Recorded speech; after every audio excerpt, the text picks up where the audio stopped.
নমস্কার বন্ধুরা, অজানার পথের নতুন পর্বে আপনাদের সকলকে স্বাগত জানাই। বন্ধুরা, আজ আমি আপনাদের ভাগবত পুরাণ কথার প্রথম স্কন্দের পরবর্তী অধ্যায়গুলি পাঠ করে শোনাবো। তাই অবশ্যই ভিডিওটি স্কিপ না করে শেষ পর্যন্ত দেখতে থাকুন। নমস্কার বন্ধুরা, অজানার পথের নতুন পর্বে আপনাদের সকলকে স্বাগত জানাই। সুত আরও বললেন, হে ব্রাহ্মণ, মহাভাগবত পরীক্ষিত শ্রেষ্ঠ ব্রাহ্মণদের শিক্ষায় পৃথিবী পালন করতে থাকলেন। তাঁর জন্মের সময় জাতককে শাস্ত্রবিদ পণ্ডিতেরা যেসব ভবিষ্যৎবাণী করেছিলেন, একে একে তা সবই ফলতে লাগল। তিনি উত্তরের কন্যা ইরাবতীকে বিয়ে করলেন। জন্মেজয় প্রভৃতি 4টি পুত্রের জন্ম হল। কৃপাচার্যকে গুরুপদে বরণ করলেন। গঙ্গা তীরে 3টি অশ্বমেধ যজ্ঞ সম্পন্ন করলেন। যজ্ঞে ব্রাহ্মণদের অনেক দক্ষিণা দিলেন।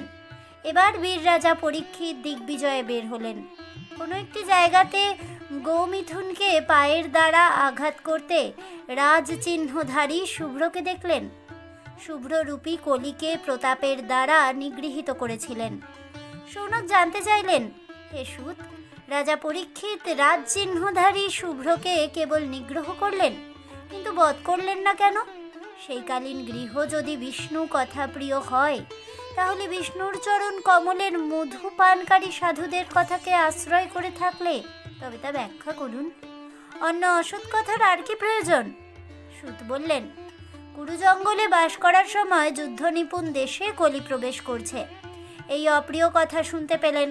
তিনি ধনুর্বাণ গ্রহণ করলেন। নীলবর্ণ 4টি অশ্বযুক্ত এবং বিজয় সিংহ চিহ্নিত রথে উঠে বসলেন। রথ, অশ্ব, হস্তি এবং পদাতিক এই চতুরঙ্গ সেনা পরিবৃত হয়ে দিগ্বিজয়ের জন্য নির্গত হলেন। তিনি পূর্ব, পশ্চিমে, দক্ষিণ এবং উত্তর দিকের বিভিন্ন দেশ জয় করলেন ভদ্রাশ্বর, কেতুমাল, ভারত, উত্তর কুরুল এবং দক্ষিণ কুরুল। মহাত্মা পরীক্ষিত জনপদের জনগণ শ্রীকৃষ্ণের মাহাত্ম্যসূচক নিজ পূর্বপুরুষদের যশ গান করছে তা শুনতে পেলেন। অশ্বত্থামার অস্ত্রের থেকে নিজ রক্ষার কথা, যাদব ও পাণ্ডবদের পরস্পর বন্ধুত্বের কথাও শুনলেন। তিনি পরম সন্তুষ্ট হয়ে তাদের ধন, বস্ত্র, আহার দান করলেন। প্রত্যহ তিনি পূর্বপুরুষদের কাজের অনুসরণ করে চলতেন। শীঘ্রই তাঁর জীবনে একটি আশ্চর্য ঘটনা ঘটে গেল। এই সময় বিশ্বরূপধারী ধর্মনিঃস্ব বৎসহীনা জলধির মতো রোদনরতা গাভীকে দেখে জিজ্ঞাসা করলেন, হে ভদ্রে, তোমার দেহের মঙ্গল তো? তোমাকে দেখে মনে হচ্ছে মনের পীড়ায় তুমি কষ্ট পাচ্ছ। তুমি নিস্তেজ, তোমার মুখে গ্লানিমা এসেছে। হে বৎস, তুমি কি দুরচিত কোনো বস্তুর জন্য শোক করছো? এরপর শুদ্ধ উপায়ে রাজারা তোমাকে পালন করবে দেখে শোক করছো কি? অসুরগণ কর্তৃক যজ্ঞীয় ভাগ অপহৃত করার জন্য দেবতাদের জন্য শোক করছো? ইন্দ্র বর্ষণ না করায় প্রজাদের কষ্ট হচ্ছে ভেবে শোক প্রকাশ করছো? হে পৃথিবী, অতীতের দ্বারা অরক্ষমান স্ত্রীদের জন্য শোক করছো? রাক্ষসকুল পিতৃগণ প্রভৃতি অরক্ষিত বালকদের জন্য শোক প্রকাশ করছো? হে বসুন্ধরা, যে জন্য তুমি কৃশ হয়েছ, সেই মানসিক দুঃখের কারণ বলো। পৃথিবী বললেন, ধর্ম, আমাকে যা জিজ্ঞাসা করছো তা তুমি নিজেই জানো। যে কারণে লোকের শোকাবহ 4টি পাদের দ্বারা তুমি অবস্থান করছিলে, এখন তা আছে কি? শ্রীকৃষ্ণ কর্তৃক পরিত্যক্ত জনগণের জন্য আমি শোক প্রকাশ করছি। সত্য, শৌচ, দয়া, ক্ষমা, ত্যাগ, সন্তোষ, সরলতা, মনের ধৈর্য, বহিরিন্দ্রের চিরতা, তপস্যা, সাম্য, পরের অপরাধ সহ্য করা, প্রাপ্তিতে ঔদাসীন্য, শাস্ত্রবিচার, জ্ঞান, বিরক্ত, ঐশ্বর্য, শৌর্য, তেজ, বল, স্মৃতি, স্বাতন্ত্র্য, কৌশল, সৌন্দর্য, ধৈর্য, সফলতা, প্রতিভার আতিশয্য, বিনয়, সৎ স্বভাব, মনের শক্তি, জ্ঞানেন্দ্রিয়ের শক্তি, কর্মের শক্তি, ভোগের আস্বাদনের স্থৈর্য, শাস্ত্রের বিশ্বাস, যশ, সম্মান এবং গর্বে বড় অভাব, এই 41টি এবং মহত্বের ইচ্ছাকারী জনগণের প্রার্থনীয় অন্যান্য গুণগুলি শ্রীকৃষ্ণের মহাপ্রলয়েও নষ্ট হয় না। সকল গুণের আধার এবং লক্ষ্মীর বাসস্থান সেই শ্রীকৃষ্ণ এই লোক পরিত্যাগ করেছেন। পাপকলি পৃথিবীর ওপর দৃষ্টিপাত করছে, তাই আমি শোক প্রকাশ করছি। হে দেবশ্রেষ্ঠ, নিজের জন্য, আপনার জন্য, দেবতা, ঋষি, পিতৃগণ, সাধু, সমস্ত বর্ণ এবং আশ্রমের জন্য আমি শোক প্রকাশ করছি।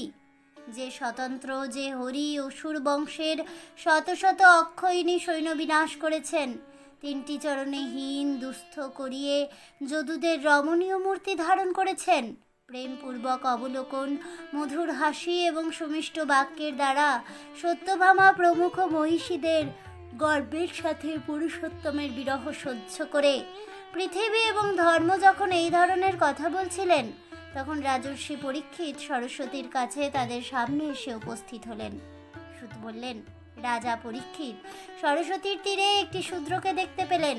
ওই শূদ্র গোমিথুনকে প্রহার করতে লাগলো। মৃণালের মতো শুভ্রবর্ণ বৃষটি শূদ্র তাড়িত হয়ে কাঁপতে থাকলো। শূদ্রের পদাহত বৎসহীন অবদন, কৃষ তৃণভক্ষণে ইচ্ছুক একটি গাভীকে দেখা গেল। রাজা রথে আরোহণ করলেন। মেঘের মতো গম্ভীর স্বরে স্বর্ণখচিত বেশধারী কলিকে জিজ্ঞাসা করলেন, আমার পালিত এই দেশে বলবান দুর্বলদের আঘাত কেন করছো? নটের মতো রাজবেশ পরিধান করেছ, অথচ কর্মে শূদ্রের মতো তুমি কে? তুমি বধের যোগ্য? মৃণালের মতো শুভ্র বর্ণ তিনটি চরণে হীন হয়ে একটি চরণে বিচরণ করছো। কুরুরাজদের বাহুদণ্ডে সুরক্ষিত এই ভূতল তোমার অশ্রু ব্যতীত অন্য কোনো প্রাণীর চোখ থেকে জল পড়েনি। হে বৃষ, তুমি এখানে শোক করো না, এই শুভ্র থেকে তোমার ভয় দূর করো। হে মা, আমি জীবিত থাকতে তোমার মঙ্গল হবে। হে সাধ্বী, যার রাজ্যে দুর্বৃত্তের ভয়ে প্রজারা ভীত হয়, সেই প্রমত্ত রাজার কীর্তি, আয়ু, সৌভাগ্য এবং পরলোক সব নষ্ট হয়ে যায়। আর তোদের আরতি হরণ করা রাজার শ্রেষ্ঠ ধর্ম।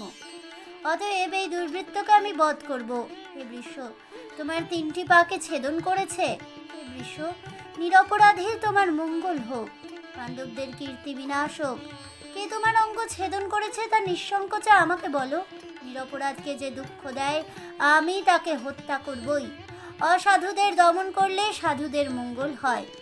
ধর্ম বললেন, পাণ্ডব বংশোদ্ভূত তোমাদের এই আর্তদের অভয়প্রদ বাক্য যুক্তি, যাদের গুণসমূহে আকৃষ্ট হয়ে ভগবান শ্রীকৃষ্ণ দৈত্যাদি কর্ম স্বীকার করেছিলেন, এ পুরুষ শ্রেষ্ঠ। যে পুরুষ থেকে প্রাণীদের দেহ উৎপন্ন হয়, সে পুরুষকে আমরা জানি না। বিকল্প অর্থাৎ ভেদকে যারা আচ্ছাদন করেন, যোগীগণ বলেন আত্মাই আমার সুখ এবং দুঃখের কারণ। আধার দৈবজ্ঞ গণ্য বলে থাকেন, গ্রহাদিগমই সুখ দুঃখের কারণ বলে থাকেন। যারা ঈশ্বরের প্রতি ভক্তি প্রদর্শন করেন, তারা বলে থাকেন বাক্য মনের অতীত পরমেশ্বর থেকেই সুখ দুঃখের সৃষ্টি হয়ে থাকে। হে রাজর্ষি, এর মধ্যে যেটা তোমার গ্রহণযোগ্য তা তুমি বিচার করে নাও। সম্রাট পরীক্ষিত মোহশূন্য হয়ে সমাহিত চিত্তে ধর্মকে বললেন, হে ধর্মজ্ঞ, তুমি ধর্মের কথাই বলেছ। কৃষ্ণরূপধারী তুমি হলে সাক্ষাৎ ধর্ম। পাপী জনগণের জন্য নরকের স্থান নির্ধারিত হয়েছে। সূচকের অর্থাৎ না জেনে নির্ণয় করলেও সেই গতি হয়। তুমি যে পাপের নাম করছো না, তার কারণ হলো পাপ করলে যে নরক গতি হয়, পাপের নাম উল্লেখধারীরও সেই পাপ হয়। ভগবানের মায়ার গতি প্রাণীদের বাক্য এবং মনের অগোচর, এটা সুনিশ্চিত। সত্যযুগে ধর্মের চারটি চরণ ছিল: তপস্যা, পবিত্রতা, দয়া এবং সত্য। তার মধ্যে অধর্মের অংশ গর্ব বিষয়ের প্রতি আসক্তি এবং মদ্যপানাদির জন্য মত্ততার দ্বারা ধর্মের তিনটি অংশ নষ্ট হয়ে গেছে। এ ধর্ম এখন সত্যরূপ অংশটুকুই আছে, তা তুমি নিজের দ্বারা রক্ষা করতে পারবে। মিথ্যার দ্বারা বর্ধিত এই অধর্মরূপ কলি তাকেও গ্রহণ করতে চাইছে। ইনি হলেন পৃথিবী। ভগবান শ্রীকৃষ্ণ এবং গুরুভার নষ্ট করেছেন। একদা তিনি নিজের চরণের স্পর্শে সব দিক দিয়ে পৃথিবীর মঙ্গল করেছিলেন। সাধ্বী এই অধর্মরূপ কলি তাকেও গ্রহণ করতে চাইছে। ইনি হলেন পৃথিবী। সাধ্বী এই পৃথিবী কৃষ্ণ কর্তৃক পরিত্যক্তা। তিনি চোখের জল ফেলে শোক প্রকাশ করছেন। তিনি ভাবছেন ভক্তিবিহীন রাজবেশধারী শূদ্ররা তাকে ভোগ করবে। ধর্ম এবং পৃথিবীকে সান্ত্বনা দিয়ে মহারথী পরীক্ষিত খড়গ গ্রহণ করলেন। কলি রাজ চিহ্ন পরিত্যাগ করলেন। ভয়ে কাতর হয়ে মহারাজ পরীক্ষিতের চরণমূলে পতিত হলেন। কীর্তিমান দীনবৎসল বীর পরীক্ষিত শরণাগত কলিকে বধ করলেন না। তিনি হাসতে হাসতে বললেন, অর্জুনের যশ রথনে ব্যগ্র আমাদের কাছে তুমি কৃতাঞ্জলি হয়েছ। তোমার কোনো ভয় নেই, কিন্তু আমার রাজ্যে তুমি থাকতে পারবে না, কারণ তুমি অধর্মের বন্ধু। তুমি রাজার দেহে বর্তমান থাকলেও তোমার সাথে সাথে অধর্ম আসবে। আসবে লোভ, মিথ্যা, চুরি, সৌজন্য, স্বধর্ম ত্যাগ, অলক্ষী, কপটতা, কলহ এবং অহংকার। অর্থাৎ হে অধর্মের বন্ধু কলি, ব্রহ্মবর্তে তুমি থাকতে পারবে না, কারণ এদেশে যজ্ঞের কাছে দক্ষ ব্রাহ্মণরা যজ্ঞের দ্বারা যজ্ঞেশ্বর হরির বন্দনা করে থাকেন।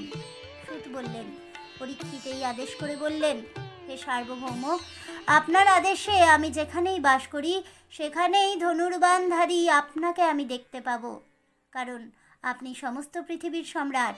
হে ধার্মিক শ্রেষ্ঠ, আপনি সেই স্থান নির্দিষ্ট করে দিন, আপনার আদেশ আমি পালন করতে বাধ্য। সুত বললেন, কলি এই ধরনের প্রার্থনা করলেন। মহারাজ পরীক্ষিত তাকে এই স্থানগুলি নির্দেশ করলেন। জুয়া খেলা, মদ্যপান, পরস্ত্রীর সখা এবং প্রাণীহিংসা, যে কাজে মিথ্যা, মত্ততা, সঙ্গ, শঠতা, ক্রূরতা, এই 12 ধরনের অধর্ম থাকে। কলি আবার প্রার্থনা করলে পরীক্ষিত স্বর্ণ রৌপ্যাদি তার বাসস্থান রূপে দিলেন। তার সাথে দিলেন মিথ্যা, মদ, কাম, রাজ, গুণব্বত, হিংসা, শত্রুতা, রজগুণ। অধর্ম হেতু কলি পরীক্ষিতের আদেশে তার প্রদত্ত এই 5টি স্থানে বাস করতে লাগলেন। বৃষরূপ ধর্মের তপস্যা, পবিত্রতা এবং দয়া, এই 3টি ভগ্নপাদকে মহারাজ সংযুক্তা করালেন। পৃথিবীকে সান্ত্বনা দিলেন। এখন পরীক্ষিত রাজা উপযুক্ত আসনে আরোহণ করে প্রজা পালন করছেন। সুত বললেন, পরীক্ষিত মাতৃগর্ভে থাকাকালীন অশ্বত্থামার ব্রহ্মাস্ত্রে দগ্ধ হয়েছিলেন, কিন্তু ভগবান শ্রীকৃষ্ণের অনুগ্রহে মৃত হননি। ব্যাসপুত্র সুখদেবের শিষ্য পরীক্ষিত আসক্তি ত্যাগ করে ভগবানের তত্ত্বজ্ঞান লাভ করেন। গঙ্গা তীরে নিজের দেহ ত্যাগ করেছিলেন। মহান সম্রাট অভিমন্যু পুত্র পরীক্ষিত যতদিন পৃথিবী পালন করেছিলেন ততদিন পর্যন্ত কলি প্রবিষ্ট হয়েও তার প্রভাব বিস্তার করতে পারেননি। ভগবান শ্রীকৃষ্ণ পৃথিবী পরিত্যাগ করলেন। অধর্মের হেতু কলি এই জগতে প্রবেশ করল। মহারাজ পরীক্ষিত কলিকে বধ করেননি, কারণ কলিকালে পুণ্য কর্মগুলি সংকল্প মাত্র ফলদান করে থাকে। পাপকর্মগুলি অনুষ্ঠিত হলেও তার ফল দেয়। পরীক্ষিত বিবেচনা করেছিলেন, কলি ধীর ব্যক্তির কাছে অত্যন্ত ভীরু, নিজে সাবধান হয়ে অসাবধানী এবং বালকদের ওপর বাঘের মতো আক্রমণ করে। সাবধান হলে এই কলির দ্বারা কোনো ক্ষতি সাধন হতে পারে না। ঋষিরা বললেন, তুমি অনন্তকাল জীবিত থাকো। সুখদেব পরীক্ষিতকে যে শ্রীমদ্ ভাগবত রূপ আখ্যান বর্ণনা করেছেন তা স্পষ্ট করে বলো। সুত বললেন, অহো, আমরা বর্ণকঙ্কর জাতি, কিন্তু জ্ঞান বৃদ্ধ ঋষিদের সমাদর পেয়ে আমাদের জন্ম সফল হয়েছে। যার অনন্ত শক্তি এবং যিনি নিজেও অনন্ত মহতের মধ্যে তারই গুণ বিকশিত হয়। তাই যে মহালক্ষ্মী প্রার্থনাকারী ব্রহ্মদিক পরিত্যাগ করে অনভিলাষী হরির চরণধূলির সেবা করেন, ব্রহ্মা ভগবানের চরণে অর্ঘ্যজল প্রদান করেছিলেন। ভগবানের চরণের নখ থেকে পতিত হয়ে গঙ্গা জল রূপে শিবের সাথে তা জগৎকে পবিত্র করেছে। মুকুন্দ ছাড়া অন্য কে ভগবত পথের অর্থ হতে পারে, অর্থাৎ শ্রীকৃষ্ণ স্বয়ং ভগবান। কোনো একদিন মহারাজ পরীক্ষিত বনে মৃগয়া করতে গিয়েছিলেন। তিনি ধনুর্বাণ নিয়ে একটি হরিণকে অনুসরণ করতে থাকেন। শ্রান্ত, ক্ষুধার্ত, তৃষ্ণার্ত হয়ে একটি জলাশয়ের সামনে আসেন। তার পাশে একটি পবিত্র আশ্রমে প্রবেশ করেন। সেখানে শ্রমিক মুনিকে ধ্যান মুদ্রিত অবস্থায় দেখলেন। সেই মুনি ইন্দ্রিয়, প্রাণ, মন এবং বুদ্ধির ক্রিয়াকে প্রতিরোধ করেছিলেন। জগৎ স্বপ্ন এবং সুষুপ্তি থেকে নিবৃত্ত হয়েছিলেন। মুনির ওপরে প্রক্ষিপ্ত জটা ছিল, পরিধানে মৃগবর্মের আচ্ছাদন।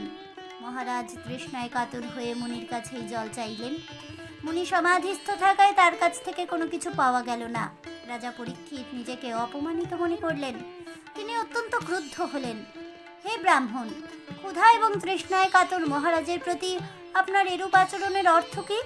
শেষ পর্যন্ত তিনি বুঝতে পারলেন যে এই মুনি ক্ষত্রিয়দের প্রতি অবজ্ঞাবশত কপট যোগস্থ হয়ে আছেন। ফিরে যাবার আগে ব্রহ্মশির স্কন্ধে ধনুর অগ্রভাগ দিয়ে একটি মৃত সর্প অর্পণ করলেন। ওই ঋষির অতি তেজস্বী একটি বালক পুত্র ছিল। সে মুনি বালকদের সঙ্গে খেলতে খেলতে দেখতে পেল রাজা পরীক্ষিত তার পিতার গলদেশে মৃত সর্প অর্পণ করেছেন। কথা শুনেই বালক পুত্র বলল, রাজা প্রজাদের রক্ষক এবং ব্রাহ্মণদের দাস হয়ে প্রভুকে অপমানিত করছে। এটা কত বড় অধর্ম দেখো। দ্বার রক্ষক কুকুর বলীভূত কাকের মতো প্রভুর অন্নে পরিপুষ্ট হয়ে তারই অবমাননা করছে। ব্রাহ্মণরা ক্ষত্রিয়দের তাদের গৃহরক্ষক নিযুক্ত করেছে। দ্বারপাল হয়ে গৃহমধ্যে ভাণ্ডারস্থ খাদ্যবস্তু কি করে খাবার সাহস উৎপাদন করছে। ক্রোধে রক্তচক্ষু হয়ে ঋষি বালক শৃঙ্গী কৌশিক নদীর জলে আচমন করে বাক্যরূপ বজ্র নিক্ষেপ করলেন, অর্থাৎ অভিশাপ দিলেন। তিনি বললেন, যে কুলাঙ্গার আমার পিতাকে অপমান করে মর্যাদা লঙ্ঘন করেছে, আজ থেকে সপ্তম দিবসে আমার আদেশ অনুসারে তক্ষক নামে এক মহাসর্প তাকে দংশন করবে। বালক আশ্রমে ফিরে এলো। পিতার গলদেশে সর্পের দেহ দেখে বালক দুঃখিত হলো। অঙ্গিরার বংশধর শমিক মুনি পুত্রের বিলাপ শুনে চক্ষু উন্মিলন করলেন। কাঁধে মৃত সর্প দেখে প্রশ্ন করলেন, এটা কে ফেলেছে? শৃঙ্গী সমস্ত ঘটনা বলল। সাপের অযোগ্য মহারাজ পরীক্ষিতকে সাপ দেওয়া হয়েছে তা শুনে শমিক মুনি পুত্রের প্রশংসা করলেন না। তিনি বললেন, ওহো, তুমি মহৎ পাপ করেছ, অল্প অপরাধে গুরুদণ্ড দিয়েছ। তোমার বুদ্ধি এখনো পরিপক্ক হয়নি। বিষ্ণু স্বরূপ নৃপতিদের সাথে সাধারণ মানুষকে সমানভাবে দেখা উচিত হয়নি। হে পুত্র, নারায়ণ রাজার মূর্তি ধরে থাকেন, তার অবর্তমানে অনেক মানুষের দুর্দশা হবে। রাজার দ্বারা রক্ষিত না হয়ে অনেক মানুষ দুর্দশার মধ্যে পড়বে। রাজার দ্বারা রক্ষিত না হয়ে অনেক মানুষ মেষ সমূহের মতো ধ্বংসপ্রাপ্ত হবে। রাজর্ষি পরীক্ষিত ক্ষুধা তৃষ্ণা পরিশ্রমে কাতর হয়ে আমাদের এখানে এসেছিলেন। তিনি অভিশাপের যোগ্য নন। এ অপক্ক বুদ্ধির বালক, নিষ্পাপ সেবকের প্রতি যে পাপ করেছ, সর্বাত্মা ভগবান যেন তাকে ক্ষমা করেন। সুত বললেন, মহারাজ পরীক্ষিত নিন্দিত কর্মের কথা চিন্তা করতে থাকলেন। তিনি ভাবলেন, গুপ্ত তেজ সম্পন্ন নিরপরাধ ব্রাহ্মণের প্রতি তার আচরণ মুখের মতো হয়েছে। ব্রাহ্মণকে অবমাননার দ্বারা তিনি ভগবানকে অবজ্ঞা করেছেন। শীঘ্রই তার বিপদ আসবে। সেটা পাপগণের প্রতি তার পাপেয়সী বুদ্ধি না হয়। যখন রাজা পরীক্ষিত এই কথা চিন্তা করছিলেন, তখন তক্ষকের কাছ থেকে নিজের মৃত্যুর কথা শুনলেন। তক্ষকের বিষ নলকে উত্তম মনে করলেন। বিষয়াসক্ত তার পক্ষে বৈরাগ্যের কারণ হবে। ইহলোক এবং পরলোক যে হেয় তা তিনি স্থির করলেন। এখন উভয়কেই পরিত্যাগ করবেন। তিনি গঙ্গা তীরে আমরণ অনশন ব্রত গ্রহণ করলেন। মুনিদের মতো প্রশান্ত এবং আসক্তি শূন্য হয়ে একান্ত মনে শ্রীকৃষ্ণের চরণ কমল ধ্যান করতে থাকলেন। মুনিরা সশিষ্যে সেখানে আসতে থাকলেন। সাধুরা তীর্থযাত্রার ছলে মলিন তীর্থগুলিকে নিজেরাই পবিত্র করে থাকেন। এলেন অত্রি, বশিষ্ঠ, চবন, সারবান, অরিষ্ট, নেমি, ভৃগু, অঙ্গিরা, পরাশর, বিশ্বামিত্র, পরশুরাম, উতথ্য, ইন্দ্রপ্রমোদ, সুবাহ, মেধা, তিথি, দেবল, অষ্টিসেন, ভরদ্বাজ, গৌতম, মৈত্রেয় প্রমুখ। মহারাজ পরীক্ষিত তাঁদের পুজো করলেন। তারা সকলেই সুখে উপবেশন করলেন। মহারাজ আবারও তাদের প্রণাম করলেন। তার এই কাজ শাস্ত্রসম্মত কিনা তা জিজ্ঞাসা করলেন। সন্ন্যাসীবৃন্দ তার কাজে অনুমোদন করলেন। রাজা বললেন, আমি রাজাদের মধ্যে অতি ধন্য, যেহেতু আমার কাজ মহাপুরুষদের অনুমোদনযোগ্য হয়েছে। আপনারা মহত্তম, তাই আমাকে অনুগ্রহ করেছেন। আমি পাপ করেছি। ব্রাহ্মণগণ, আপনারা আমাকে শরণাগত বলে জানবেন। দেবতারূপ গঙ্গা দেবী আমাকে তার শরণাগত বলে জানুক। আমি ভগবান শ্রীকৃষ্ণে আমার চিত্ত স্থাপন করলাম। ব্রাহ্মণদের প্রেরিত কুহক বা তক্ষক আমাকে দংশন করুক। আপনারা বিষ্ণুর কথা কীর্তন করুন। আমি যে জন্মই লাভ করি, সে জন্মই যেন ভগবান হরিতে আমার মতি অক্ষুণ্ণ থাকে। আমি ব্রাহ্মণদের প্রণাম করছি। রাজা পরীক্ষিত সপুত্র জন্মেজয়ের ওপর রাজ্যের ভার অর্পণ করলেন। গঙ্গার দক্ষিণ তীরে উত্তরমুখ হয়ে কুশাসনে উপবেশন করলেন। মহারাজ পরীক্ষিত এই ধরনের অনশন করলে স্বর্গের দেবতারা প্রশংসা করতে থাকলেন। পৃথিবীতে পুষ্পবৃষ্টি হতে থাকলো, দুন্দুভিগুলি বারবার বাজতে লাগলো। লোকেরা অনুগ্রহ করা যাদের স্বভাব, সেই জাতীয় শক্তিশালী সমাগত মহর্ষিরা রাজাকে সাধুবাদ দিলেন। শ্রীকৃষ্ণের গুণের কথা বলতে লাগলেন। তারা বললেন, হে রাজ্যশ্রী শ্রেষ্ঠ, কৃষ্ণের অনুগত আপনার পথে এই প্রয়োজন বিশিষ্ট আশ্চর্যের বিষয় নয়। কারণ যুধিষ্ঠির রাজমুকুটযুক্ত গৌরবান্বিত সিংহাসন পরিত্যাগ করেছিলেন। আমরা গঙ্গা তীরে অপেক্ষা করব, যতক্ষণ পর্যন্ত আপনার দেহ লীন না হবে ততক্ষণ আমরা এখানে থাকব। এখানে রজগুণ নেই এবং কোনো শোক নেই। মহারাজ পরীক্ষিত বললেন, সত্যলোকে মূর্তিধারী দেবগণের মতো আপনারা নানা স্থান থেকে এখানে এসেছেন। পরের প্রতি অনুগ্রহ করাই আপনাদের স্বভাব। এছাড়া লোকে বা পরলোকে আপনাদের কোনো প্রয়োজন নেই। হে ব্রাহ্মণগণ, আমি আমার দ্রষ্টব্য বিষয়ে জিজ্ঞাসা করছি। মরণোন্মুখ ব্যক্তির কি বিশুদ্ধ কর্তব্য কর্ম করণীয়? আপনারা তা বিচার করে বলুন। ব্যাসপুত্র সুখদেব পৃথিবী পর্যটন করতে সেখানে এলেন। কোনো আশ্রমের চিহ্ন সেখানে দেখা যায়নি। তিনি আত্মস্বরূপের উপলব্ধিতে সন্তুষ্ট ছিলেন। বালকরা চারদিক থেকে তাকে অবজ্ঞাসূচক বাক্য বলছিল। তার বেশ ছিল অবধূতের মতো। বয়স 16 বছর। হাত পা উরু বাহু স্কন্ধ কপল এবং গাত্র মনোরম। চোখ দুটি সুন্দর এবং বিস্তৃত। নাসিকাগুচ্ছ এবং কর্ণদ্বয় সমান। মুখমণ্ডল সুন্দর, কণ্ঠে শঙ্খের মতো 3টি রেখা। স্কন্ধলগ্ন অস্থিস্থল বিস্তীর্ণ উন্নতি নাভি। জলের ঘূর্ণির মতো গভীর 3টি রেখার দ্বারা মনোরম উদর। তার দিগম্বর কুণ্ঠিত কেশগুলি মাথায় বিক্ষিপ্ত। আজানুলম্বিত বাহু। শ্যামবর্ণ তার দেহখানি। নবযৌবন বশত দেহের শোভা ঠিকরে চিত্ত আকর্ষণ করছে। তার তেজ গুপ্ত কিন্তু লক্ষণ দেখা যাচ্ছে। মুনিরা তাকে অভ্যর্থনা জানালেন। মহারাজ পরীক্ষিত সুখদেবকে পূজা করলেন। সে সমস্ত স্ত্রী এবং অবধ বালকরা তাকে ঘিরে এসেছিল, তারা নিবৃত্ত হয়ে চলে গেল। সুখদেব মহাসনে উপবেশন করলেন। সুখদেব সেই সভায় ব্রহ্মর্ষি এবং দেবর্ষিদের দ্বারা পরিবৃত হয়েছিলেন। মহারাজ পরীক্ষিত শান্ত চিত্ত এবং সর্বজ্ঞ মুনি সুখদেবের কাছে এলেন।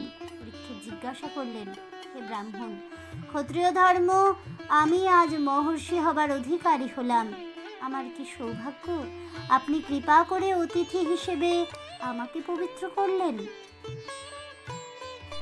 আজ এ পর্যন্তই। জয় পরম পুরুষ ভগবান শ্রীবিষ্ণুর জয় হোক। জয় হোক ভগবান শ্রীহরি শ্রীকৃষ্ণের। জয় হোক সমস্ত হরি ভক্তগণের। হরে কৃষ্ণ কৃষ্ণ কৃষ্ণ হরে হরে, হরে রাম রাম রাম হরে হরে, রাধে রাধে। এই বলে আমার ভাগবত পুরাণ কথার প্রথম স্কন্ধ এখানেই শেষ করছি। তাহলে বন্ধুরা, ভাগবত পুরাণ কথার প্রথম স্কন্ধ সম্পূর্ণ পাঠ শ্রবণ করে আপনাদের কেমন লাগলো অবশ্যই আমাকে কমেন্টে জানাবেন। ভিডিওটি ভালো লেগে থাকলে লাইক শেয়ার করতে ভুলবেন না। আমার চ্যানেলের নতুন বন্ধু হয়ে থাকলে চ্যানেলটিকে সাবস্ক্রাইব করে দেবেন। পাশে থাকা বেল বাটনটি প্রেস করে রাখবেন নতুন ভিডিওর নোটিফিকেশন পাওয়ার জন্য। ফিরে আসছি ভাগবত পুরাণ কথার দ্বিতীয় স্কন্ধ নিয়ে। ততক্ষণ সবাই ভালো থাকুন, সুস্থ থাকুন আর অবশ্যই সঙ্গে থাকুন আর দেখতে থাকুন অজানার পথে।